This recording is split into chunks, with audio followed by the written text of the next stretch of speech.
March 17th, 2016. From El Cajon, California, this is episode 95 of You Can Bet On That. Hi, everybody. Welcome to You Can Bet On That, a podcast for the recreational gambler.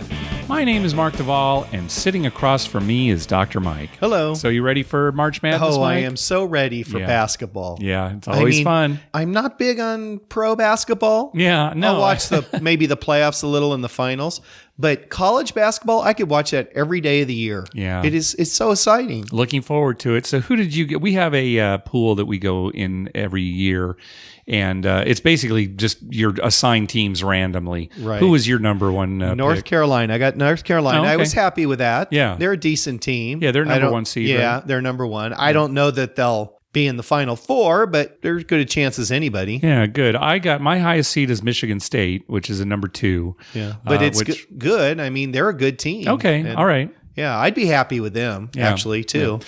Well, looking forward to it, especially this first weekend, Thursday through Sunday. Oh my gosh. Yeah. You know, it's just nonstop. It's game. nonstop. I sit at work and I keep getting updates. You know what I like is I get home late, and I'll even get home like 7:30. There's still games going on. There's a game about to start. Right. Yeah. And I sit down and watch it till I go to bed. I love that. I know. It is great. It is great.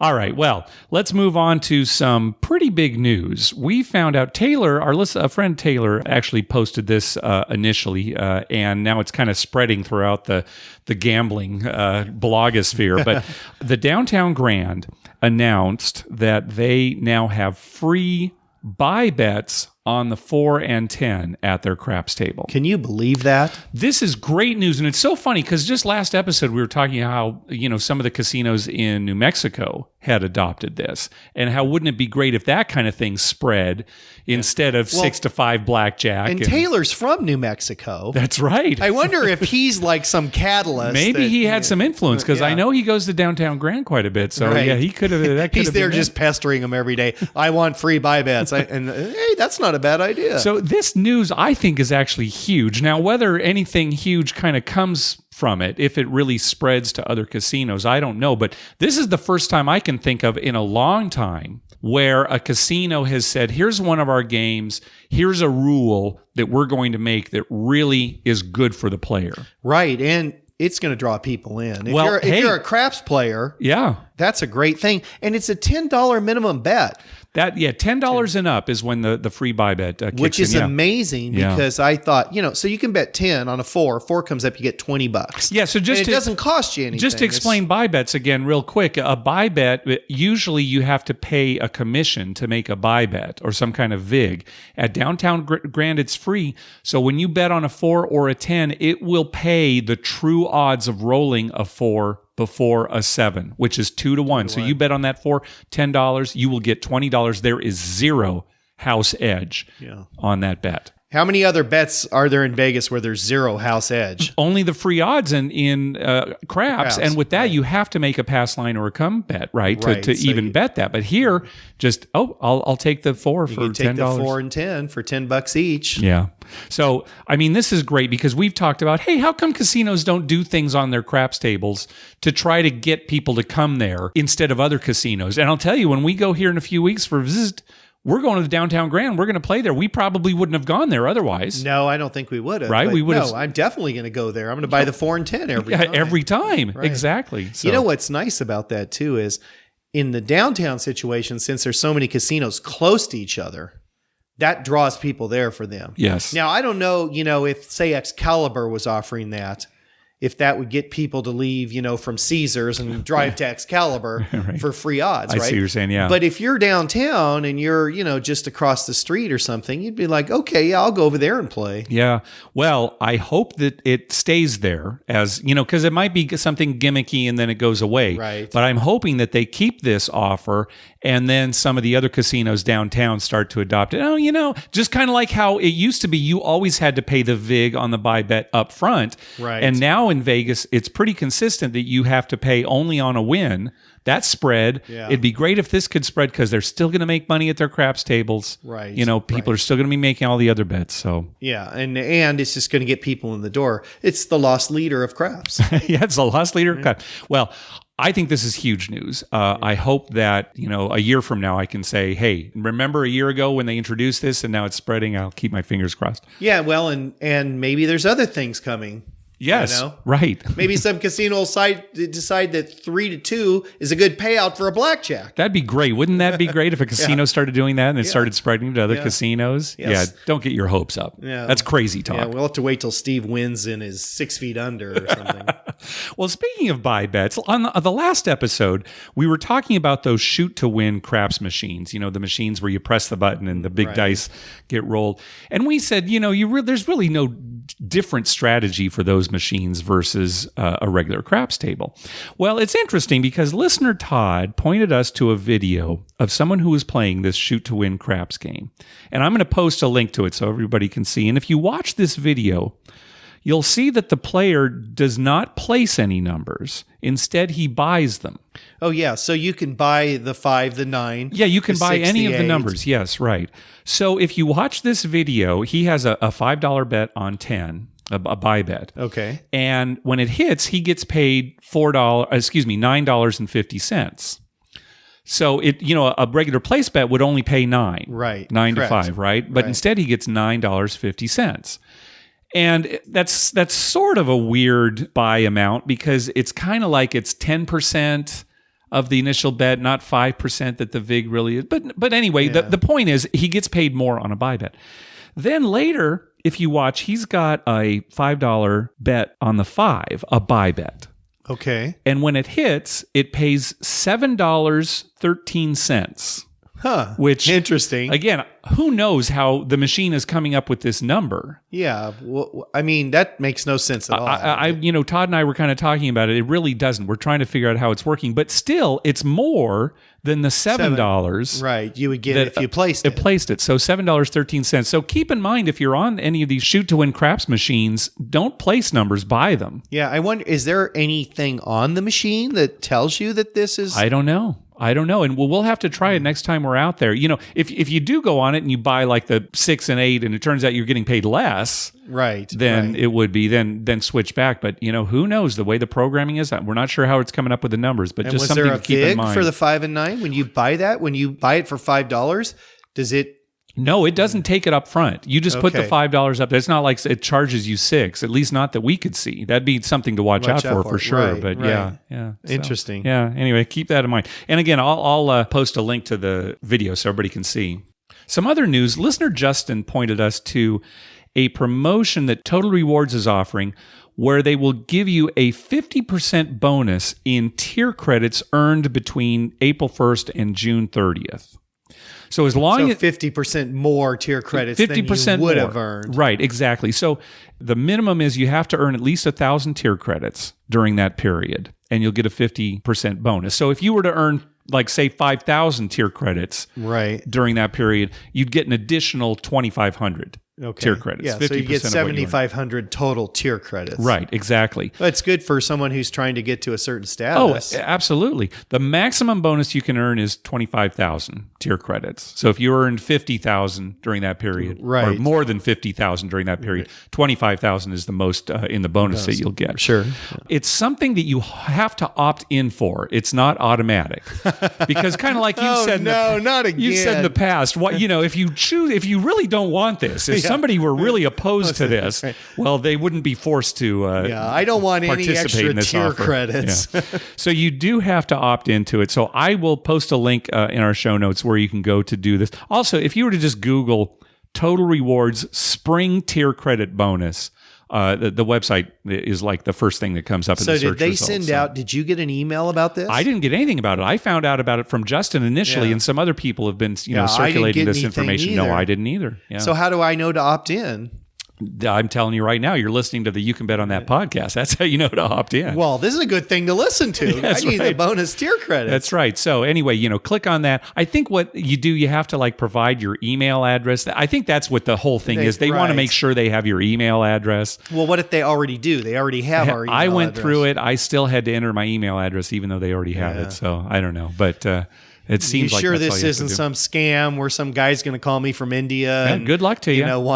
Good luck to you. We'll find out after June 30th whether you get the tier credits or not. So, hey, thanks to everyone who's been clicking through our Amazon link. Remember, whenever you're going to buy something through Amazon, go to our page first, youcanbetonthat.com, and click through our Amazon link at the top of the page. That way, when you make a purchase, we get a little kickback that helps cover the costs of hosting the show, and it doesn't cost you a thing. You'll pay the same price just like normal. All right, let's move on to our voicemail hotline. Remember, call our hotline at 951-292-4377.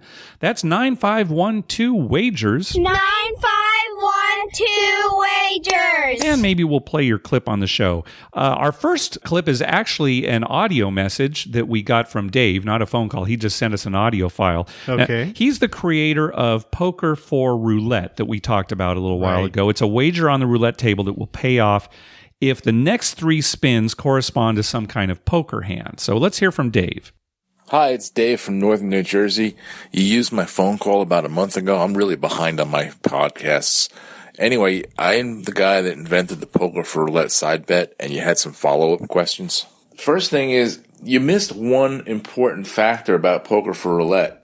The 0 and 00 is completely wild. So it adds a lot of possibilities when you're thinking about if you're going to win or not. As soon as that 0 or 00 shows up, you've won automatically at least a pair.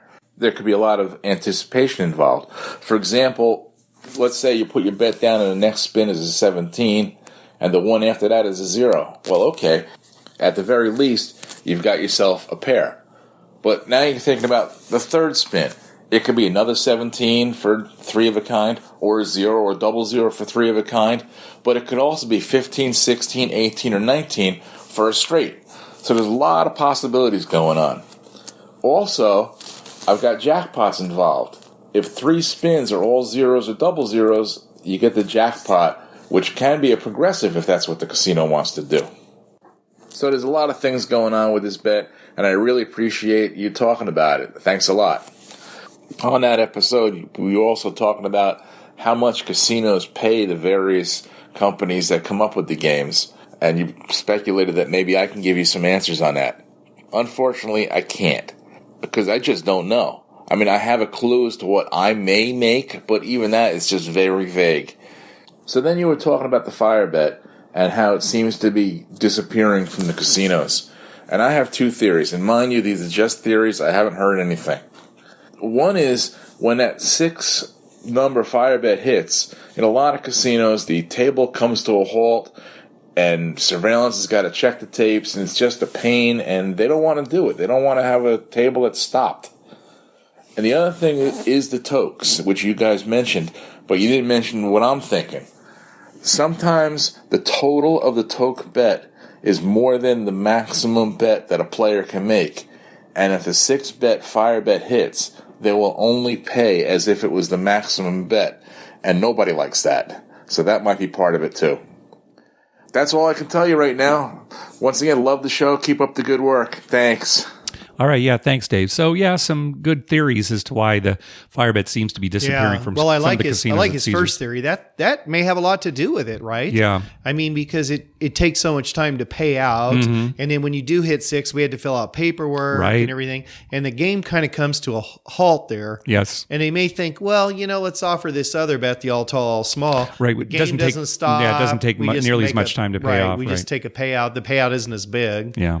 Right. Yeah, you might hit more of them, but it probably doesn't stop the game. So, yes. These bean counters, I'm sure somebody's figured out that that's going to make them more money in the long run. It could be. Although, we did get a picture from one of our listeners showing an Atlantic City craps table that had the fire bet and the all tall small bet, right at Caesars Atlantic City. So, I mean, that's my casino. That's your dream. That's my dream, with a huge table that has every possible bet ever on it, right?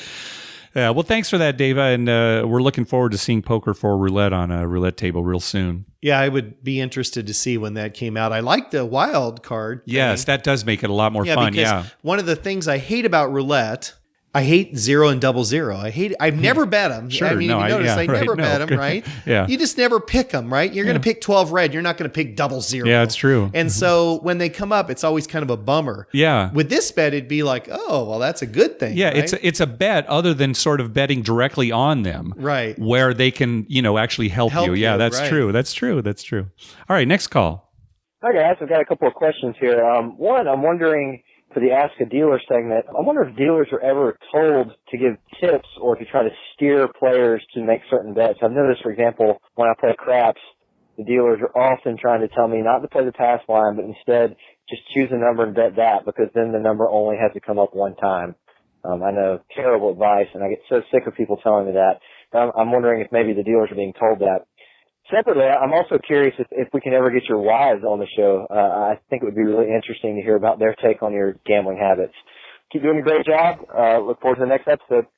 Yeah, let's see. Would we want our wives on the show? That's exactly to what talk I was about thinking. our gambling Yeah, habits? that was exactly what I was thinking. I don't know that I'd want to hear my wife talk about it. Would that might be scary. Would they like to be on the show? I don't know. I don't know about that either. But I'd be scared what my wife would say. That's right.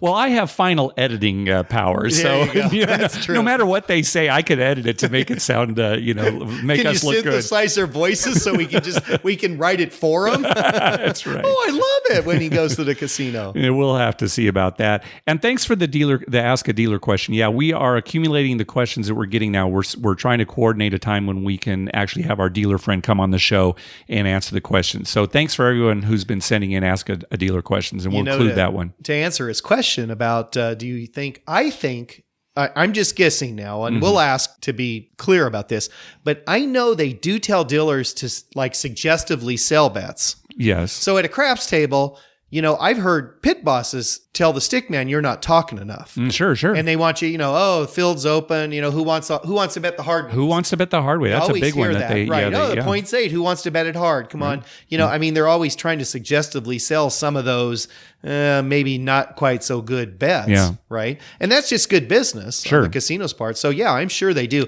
Now, whether they tell them to place a number or buy a number or, don't bet the pass line, I don't know if they go that far. If I were a dealer, I'd prefer to be on the pass line, right? A better chance of winning, right? At Sure. 7, I automatically win, right? So, Right. Yeah. Okay, we've got a trip report from Andrew. Hey guys, Andrew from Richmond. I just got back from my recent Vegas trip. I want to tell you about that. But first, I'd like to clear up the fact that that $14 donation under Catherine was actually from me. I did it under my wife's PayPal and wouldn't want to give her credit for anything that she didn't do. So appreciate it. But yeah, I went out to Vegas Sunday through Wednesday. It was a good trip overall with my uncle and my dad. We go out every year. Everybody won this year. Wanted to tell you about that. We have a rule that anything under $100 that we have left over, we throw in a slot machine. So the first night there, we did that at the Wynn on a Monopoly machine. And the second spin won the $1,300 free parking jackpot. So Nice. That was kind of cool. None of us have ever won a jackpot before, but so it was a hand pay. And one interesting thing was they sent an attendant over, but they didn't take taxes out. They made us fill a W-2 form, but they gave us the full $1,300. And I thought for sure they were going to take the 25% right off the top. So wanted your thoughts on that. Yeah, okay, so here's how it works when you're on a machine. If you're playing a machine, so a slot machine or video poker, you will get a hand pay and a W-2G tax form anytime you win $1,200 or more. Now, no taxes are taken out of the money they pay you as long as you have some kind of tax identification number, like your Social Security number. Right, Show ID, give them your Social Security number. They will not withhold any taxes. You'll get the full amount, and you fill out the W-2G. And they will either send you a copy of that, I believe, or they'll give you one right then, right? They'll give it to you right then. Yeah, so then it's your responsibility to declare that. Exactly right. It's your responsibility. Now, if you don't have a tax ID number to show them, or you refuse to for some reason, then they will withhold 28%. Okay. As long as you have that ID, they'll give you the money. Now, just to clarify, that $1,200 is a $1,200 win on one One bet. spin. One Yeah, one whatever. deal of It's on not video a poker. cumulative thing like, you sat there and you just happened to win 50 here, 60 here, and you got up to 1,300. Right. And you go to cash out. Then you just get your voucher. Yes, right. So yes, it's on a single spin or a single deal in video poker, and it's regardless of the denomination you're playing. So you could be playing, a dollar machine, you could be playing a $25 machine, whatever it is, $1,200 or more. Yeah, that kind of bugs me a little bit. They had to change that law because if you're playing a $25 machine, I know. it doesn't take much to win $1,200, Yes. right? It should be a scale, kind of a sliding scale, right. depending on the denomination, but Yeah, that's how not much the you're way it putting is in right there. now. Yeah. Now at table games, the only time you get a W2G is if the payout of your bet is at least 300 times your original wager, and the payout is over $5,000 On a single bet. on a single bet. So in that case, they do withhold tax. You get the W2G and they do withhold 25%. So that's just for table games. So that doesn't happen very often because how many wagers do you win that are 300 to 1 or more? Right. Firebet is a good example. That can be, some of these other jackpots are that way. Right. In that case, you do get a W2G and they do withhold 25%. But at the slots and at video poker, you get the W2G and they give you all your money. Yeah, that's nice. I mean, I like getting all my money. Yeah, me too. I like getting all my money. So that set a good tone for the trip. We ate some great food at the Julian Serrano restaurants. I highly recommend those. And then the other thing I wanted to tell you about was the last night we were there, I went over to Planet Hollywood by myself at about 8:30 at night. We had a 6:30 a.m. flight, and I played at the same blackjack table for 8 hours with my initial buy-in of $300. Never had to reach in my pocket for more money. I varied my bet between 25 and 100 a hand, depending on how the shoe was going. And so did everybody else at the table. Everybody else was doing the same thing I was, of just kind of winning a little, losing a little, staying even, and had a great time. It was the most fun at a blackjack table I've ever had, just with the group of guys that were there and just staying consistent, winning 2 hands, losing a hand, et cetera. So that was cool. But one thing I wanted to ask you was, I didn't get as many tier credits for that 8 hours of play as I thought I would. I really only got like 90 or 100 total rewards credits, and I thought for sure that I would get a lot more than that just based on the amount of time that I was playing there and, betting between 25 and 100 a hand. So what are your thoughts on that? Maybe whether I should email them or call or just let it go. So anyway, appreciate the show, guys. Look forward to the next episode. Talk to you soon. Bye. When I first heard Andrew say he played for 8 hours on $300 at a blackjack table, I'm thinking, oh, that's pretty good. But then when he said his minimum bet was $25, Right, because I thought, hearing the start of this, I thought he's at a $10 table. yeah, something or like that. $15 Oh, that's table. pretty good. 25. That's and astounding. He's going up to 100. Yeah, that's astounding for Yeah. $300. 8 hours. That really is That's something. 12 bets. Yeah, he basically has 12 bets. Yeah, yeah. And he could play for that long. He was Yeah. having some good Yeah, that's great. good run of luck. The rating should be way more than that, Yeah. I would think. I'll tell you, Andrew, it's up to you if you want to try to pursue it. I don't know how much luck you're going to have, to be honest with you. It might be more hassle than it's worth, Yeah. really. But we certainly know how frustrating it is. Even today, Mike, you and I were talking about how this last trip that we took to Harrah's by us, we played at a $25 table, which is not something I normally do. So I was playing way more than I usually do. And I was betting between 50 and 75 on the line. Yes, every time, along with all your other bets. along with all my other bets. And we got one of the worst ratings that we've had all year. It just makes no sense it at all. makes absolutely no sense. And we were there quite a few hours. Oh my gosh. There's some like witch doctor. And I mean, it's an actual witch doctor. Mm-hmm. It's a guy, he's got a bone in his hair and all the whole get up. Uh-huh. And he's the guy up there looking at the video rating people. That's right. Yeah. Yeah, and I think sometimes he's smoking a little too much. Or he like burns $100 bill in a bowl and then Right. looks at the ashes, and that determines That how determines your the rating is going to be. Yeah. Right. Mhm. There's no science behind this. I mean, literally, how can we have got such a bad rating? How could Andrew get such a bad rating playing $25 $25 for 8 hours? minimum. Yeah, I know. That's a guy putting out some money there. Yep, absolutely. It's crazy. It's just absolutely. And you know what? If he fights this, probably gets nowhere. Yeah, right? or he gets like, oh, okay, we'll give you 50 more tier credits. Right. Great. It might not even be worth his time to be on the phone that long. No, I right? know. Right. Yeah. Okay, let's hear from Mike. Hey guys, this is Mike from the San Fernando Valley out here in California. I'm actually going to be heading out to Vegas in about a week and a half from now, March 19th through the 23rd. I'm going out there for my 2-year wedding anniversary. We'll be staying at the Luxor. Got married at the Luxor 2 years ago to my beautiful wife. Usually when I go to Vegas, I usually go and play craps at Casino Royale, the Link, O'Shea's, and I try to catch their $5 minimum tables. Other than Casino Royale, because, Casino Royale is not that, we'll just say not that nice of a casino. I just want to know, other than Casino Royale on the Strip, is there any other casinos that are playing $5 minimum craps tables? Sometimes I'll catch a table or two at the Luxor early in the morning, maybe at the Link or at the Flamingo, rarely. But again, I would like to find out if there is any other $5 minimum tables besides Casino Royale. I like playing $10 tables, but it just seems like my bankroll goes so fast if I'm not doing well. Great speaking to you guys. I'll be listening to you guys soon. All right, guys, have a good day. I think Excalibur has a $5 table. Yeah, well, they have in the past. Almost all the time. Maybe it is all the time. So that would work out good for you, especially if you're at Luxor, because then it's right there. Yeah. Otherwise, I think you could find some $5 tables, but not all the time. No. Well, didn't we play at a $5 table at Cromwell? No, it was $10. Was it 10? Yeah, when we were there, we were at night. Yeah, I want to say I was there once, though, early in the morning, and they did have a $5 And we've heard table. about that, too. So, certainly some of these lower tier casinos are going to have $5 tables sometimes. Especially early in the morning, I would say. Yeah. And if you happen to be there midweek, probably. Yeah. I don't know about a weekend. That would be the thing. Don't play at the peak hours. You could probably find them at a lot of the lower tier places, like the Link or Harrah's, things like that. If you were willing to go all the way down to Circus, they probably have a $5 table, but that's quite a trek.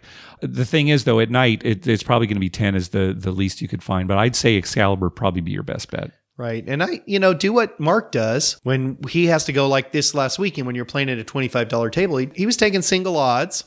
Yes. Right. Or double odds. He wasn't taking 5 times on the 6 and 8. Yeah, because a $10 table can eat you up. Yeah, it just gets too much. So just, cut back on your odds a little bit. Yeah. That's probably the best thing to do. I mean, as far as like managing your money, right? Yes. And then, I don't know, instead of, let's say you're a place better and you usually go inside. Well, don't go inside, just take 2 of the numbers instead of 3. Yes. So basically you're getting the same amount of money out on the table you'd have with the $5 bets. And if it is bad, you're going to lose. Yeah, the volatility is going to be greater, but yeah, it's a risk that you can take. Yep. Okay, we've got a call here from Carter. Now, Carter actually called twice, and I combined the calls, but each call, there was some audio that kind of got messed up, so I put it together as best I can. So here we go. Hey, what's happening, Mark and Dr. Mike? This is Carter from Portland calling you back with my trip report for my birthday weekend in Vegas last weekend. It was really great overall. We got in on Friday afternoon and got picked up and taken to Nobu Hotel. And I gotta be honest, I feel like Nobu Hotel is a lot of hype. I've stayed at Cosmo and Aria Sky Suites before, and I much prefer them over Nobu Hotel. The restaurant, I ate there one night. It was fantastic. Arguably my favorite in Vegas. But the hotel did not live up to the name of the restaurant, unfortunately. A lot of minor problems. They advertised 24-hour room service at 3 o'clock in the morning on Saturday night. We called room service, and they said that room service was closed from 3 to 4 every day, which didn't do us any favors. 23 hours. We were out of luck there, even though that's one of their main selling points is 24-hour room service. What it is, it's not 24 hours in a row. Yeah, right. See, that's what Carter didn't understand. Right? They should have made that a little more explicit. They should have. Yeah, it's 24 hours, just not in a row. Yeah, just not in a row. From Nobu, restaurant for Nobu guests. I had some laundry that I had to get sent out that they totally messed up every which way. Every day there seemed to be one small thing that they did wrong, which just at a hotel like that you would expect to go smoothly. I mean, it wasn't terrible, but I definitely thought that Cosmopolitan and Aria Sky Suites had arguably nicer rooms, much better service. And yeah, Caesar's Palace, all in all, it was smoky, kind of smokier than I remembered. The dealers there, just like you guys were saying, were not very friendly or charismatic, kind of seemed preoccupied and like they just couldn't wait to be finished and go home, which I was, disappointed with, very short-sighted. Like if there was someone smoking at the table, they were like, please, and which, and I understand in a way, but at the same time, it's like, hey, we're people on vacation, we're smoking. If you don't like smoke, then you should get a different job. Now, as far as Craft Plane, on the second day on Saturday, we went to O'Shea's as we were walking around early in the afternoon, killing time. And we started playing little craps at a $10 table, and they had a fire bet there, which I don't think I saw anywhere else. Maybe Cromwell also had it. It's the only two places I remember seeing it. And we hit a 5-point fire bet, which was very exciting. A couple good rolls, and then the roller hit a 5-point fire bet, and I had full odds on all, and I really cleaned up on that roll, and I only had $1 on the thing, but it made the roll so much more fun. And the guy came out on the 6th number and then crapped out. So it was really exciting. I liked that fire bet a lot. And then, of course, after that, I took my money, cashed out, walked away, went over to the Cosmo, which I think is, I don't think it is my favorite place, and started playing there and lost $500 at a $25 table rather quickly, which I wasn't very happy about. So we backed off to the sports book, watched the Blazer game, bet on that, lost of course, but it was more fun. Came back to the table, bought in again, and won big. All my money back, plus a little extra on my roll and another guy's roll. Had a great roll. The guy who won big, he called a hard 10, said he was going to roll it again, put $500 up on the hard 10 and hit it through a hard 10 and just nailed it. Yeah, I even had $25 on at that point. Everyone went crazy. It was a lot of fun. And then later in the night, I went to Paris.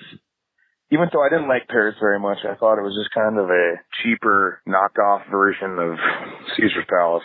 But I had a great roll at their table.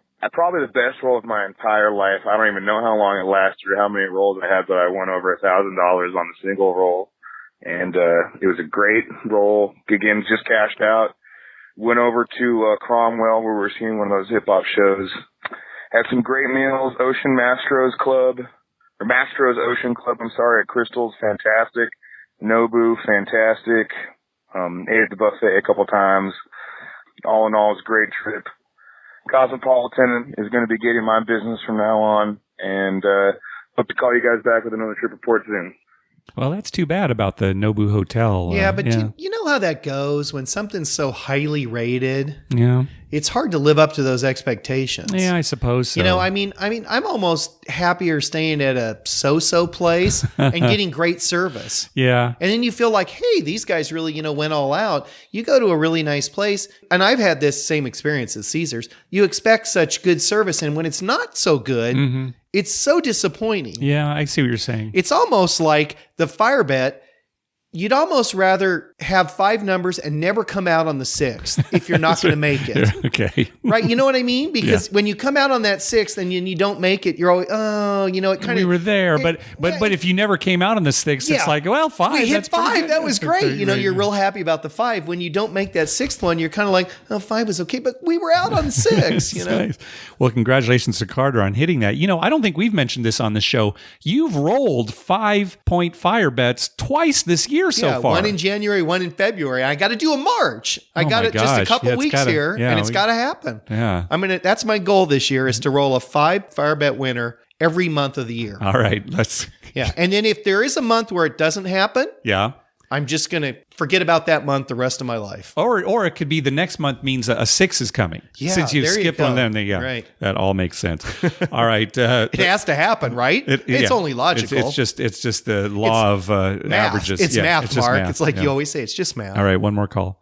Hey, Mark and Mike, this is Chris calling. Just wanted to tell you how much I appreciate your podcast. I found you guys recently. I got into craps not too long ago, and I actually just Googled craps stories podcast, just to hear about craps, and found you guys and was pleasantly surprised to find out you guys are local.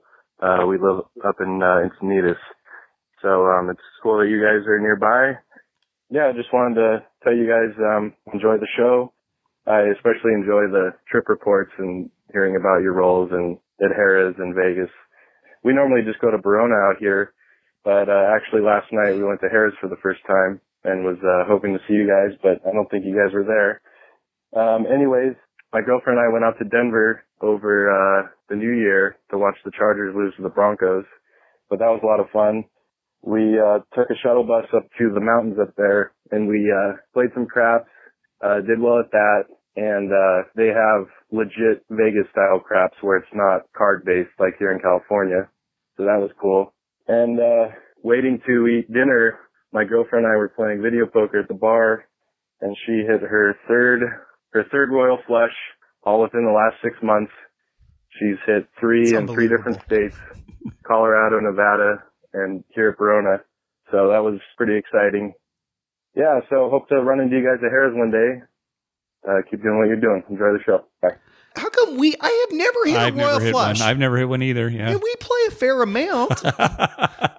It'll happen eventually. I know all of our friends have hit them. Yeah. You know, our friend Frank was dealt one at the airport. He didn't even have to draw. He was just dealt one. a Royal Flush. And Chris's girlfriend here has hit 3 in 6 months. Yeah. Now, she's probably way luckier than I am. Sure. But, that's pretty obvious. That doesn't take much. Yeah, it doesn't take all that. It just never happens to us. It'll happen eventually. Hey, we hit the fire bet. But so they're in Encinitas, right? Mm-hmm. So Chris, why don't you guys head up on a Friday night? It's almost every Friday. Almost every Friday, although we're probably not going up the next 2 weeks before our trip for visit because we're kind of saving up. So and we have a poker tournament. That's right. We're doing that this weekend, a poker tournament. Yeah. So sometime after April, the first weekend in April, it's almost every Friday night. And if you come between, say, 7 o'clock and 1 or 2 in the morning, you can just walk up to any craps table and say, "Where's Mike and Mark?" Yeah, and everybody knows us there. So everyone will know, and they'll, that's them right there. We're there, yes. Yeah. So we're easy to find. Yeah. And loud. Yeah, we are. If you just look for the 2 loudest people. Unless it's like midnight and we're really losing, then we're super quiet. Yeah, then it's pretty quiet. Well, then you'll be easy to find us too. It's the 2 guys with the scowls on their face. Yes. So speaking of visit, it's coming up in just a little over 2 weeks. We actually will be releasing one more episode before our trip, but we're going to be releasing it like the day before we actually leave for visit. So I thought we'd talk about it a little bit. So we're arriving again early on Friday morning, April 1st. I hope this isn't an April Fool's gag, you pulling on me that I'm going to go to Vegas. No, it just turns out we're not going. No, because you actually were in charge of the flight. So, unless it was an April Fool's joke on your part. You're not in with a casino host, are you? So we're going to be getting in. We're going to be staying at the Strip all day on Friday. We'll be at the Strip. We probably won't tweet where we are till sometime in the afternoon because we kind of want to get settled. Right, and we're getting there pretty early in the morning. I don't think anyone's going to want to meet us at 8:30 a.m. We'll need to probably check our bags. We probably won't even be able to get into our room yet. So probably once we're in our room after that, we'll tweet where we are. But, we'll be on the Strip. And then the next morning, we're going to head downtown and play as much as we can before the main event at the D at 2 o'clock. It's going to be Vegas Tripping and Vegas Gang and 500 by midnight. They're all going to be doing their podcasts live down there at the D. So, and then we're heading out that night. So it's just a, one night stay. Trip. It's a quick trip for us. So, but we hope to see everybody there. All right, let's move on to the Poker Home Games segment. This is the segment of the show where we talk about poker games that you wouldn't play in a real casino, but that you might play with your buddies when you get together for a poker home game. It's a long time since we've we've done this one. Yeah, so this game is called Stud'em. So it's like a combination of stud and hold'em. Stud'em. And I found out about this game from the Barge website. Barge stands for Big August Rec Gambling Excursion, and we talked about them on episode 76. So that's how I found out about the game. They had this page with, a bunch of rules for, some of these home games.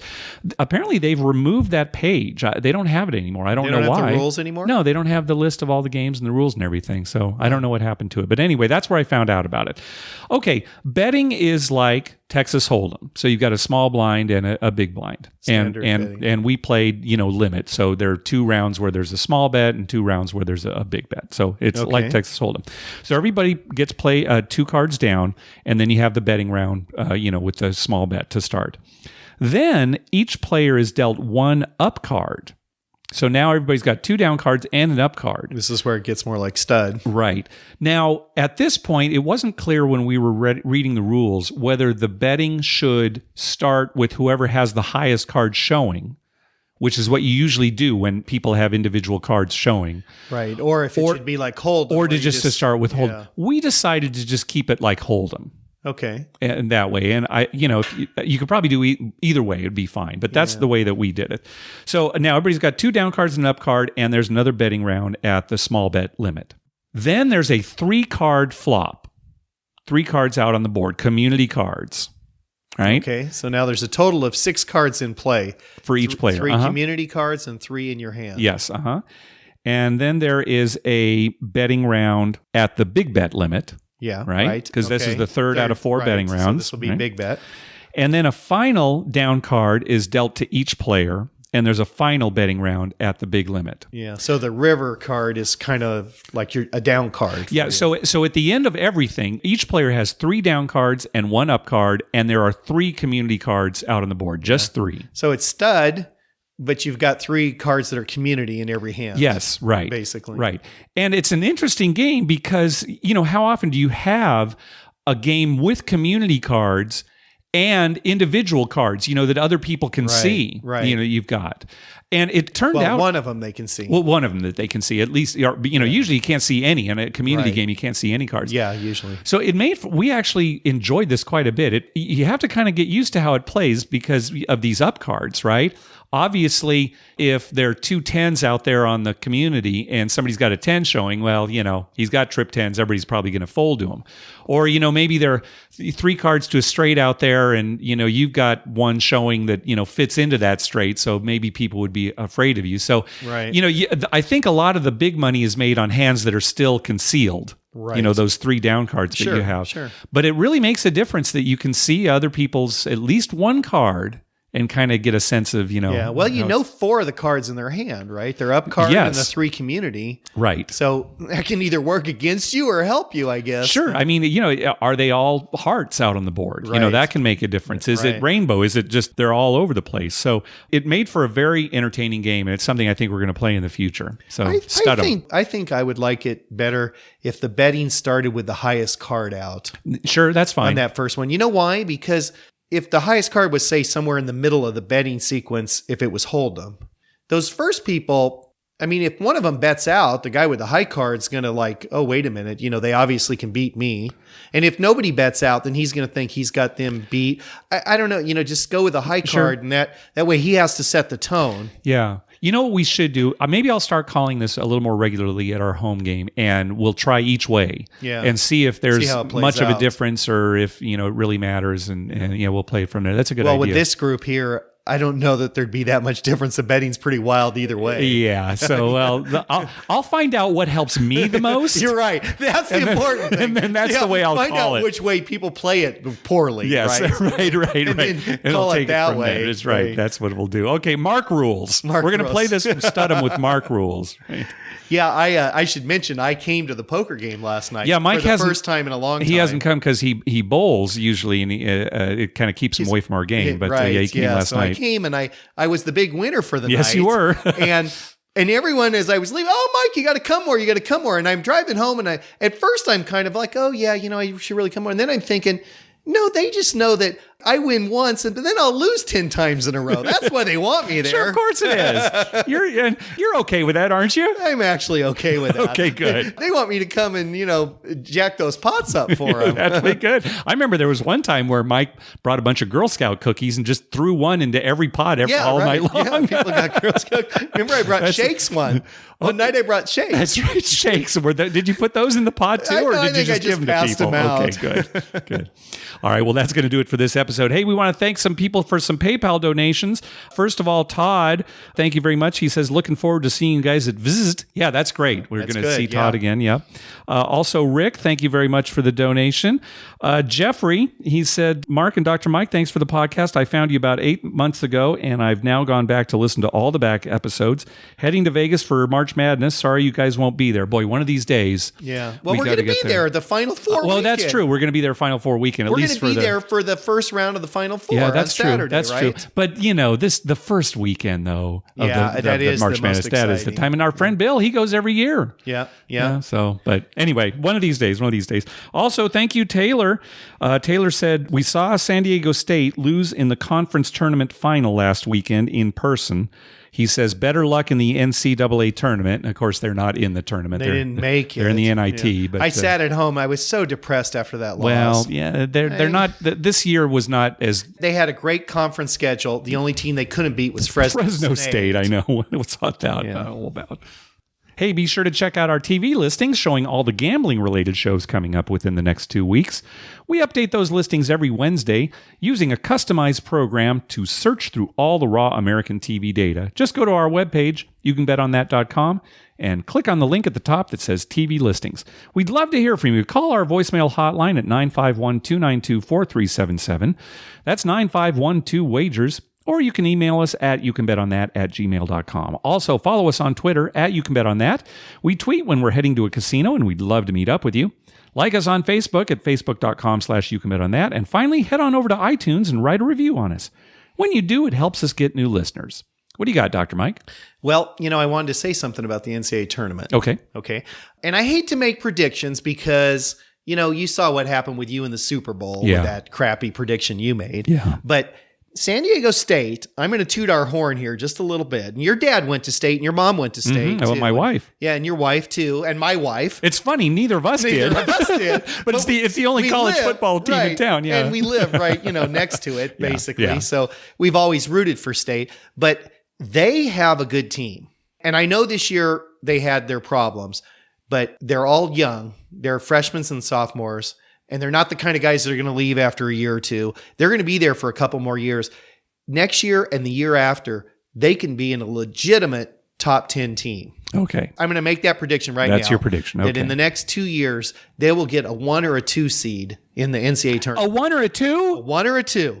All right. All right. They've got great guards. They've got a couple of. They're tall, athletic. They're just young. I understand. And when they learn to win, I'm thinking a 2 seed. Maybe not next year, but the year after that. But the thing is, even if they were good enough, I don't know that they would be assigned a 1 or a 2 by the committee. That's really the issue. Now that could be an issue. Yeah. But they will be good enough, and people will argue that. I guarantee it.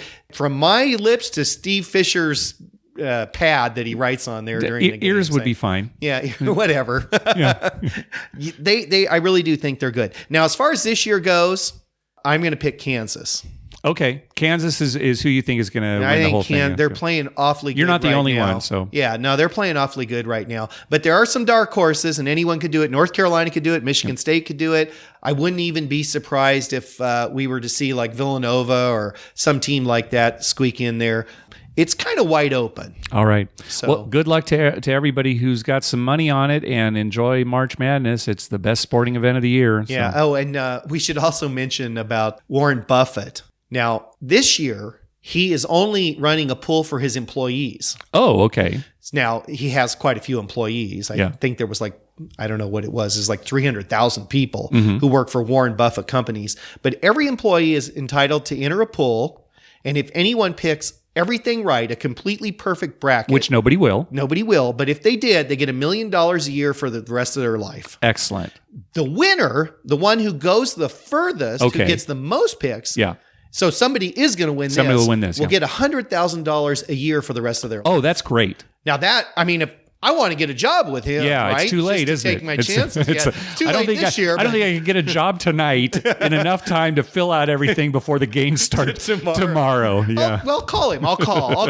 Warren, put me on the payroll just for. just for. But isn't that great? That's fantastic. I mean, I know he's got the money, and to him, that's not a big deal. Yeah, but that is great. It is great, and I think more companies should promote that. Yeah. The reason I heard about this, they were talking on the news how so many companies kind of frown on people filling their brackets out. Sure, all the watching productivity games. goes down. Sure, right. Your boss probably isn't too happy that Now, you're checking all day, and my boss tomorrow is not going to be too happy that I'm going to be mad at myself for looking at my phone all day to see who's winning. But he actually promotes it. He wants his employees to do it. And I think it's a good bonding thing, and the government should just look past all the betting and stuff. All right. That's another thing. The government should get out of our faces and let us bet. All right. I think that's time to wrap it up. Thanks for listening. Good night.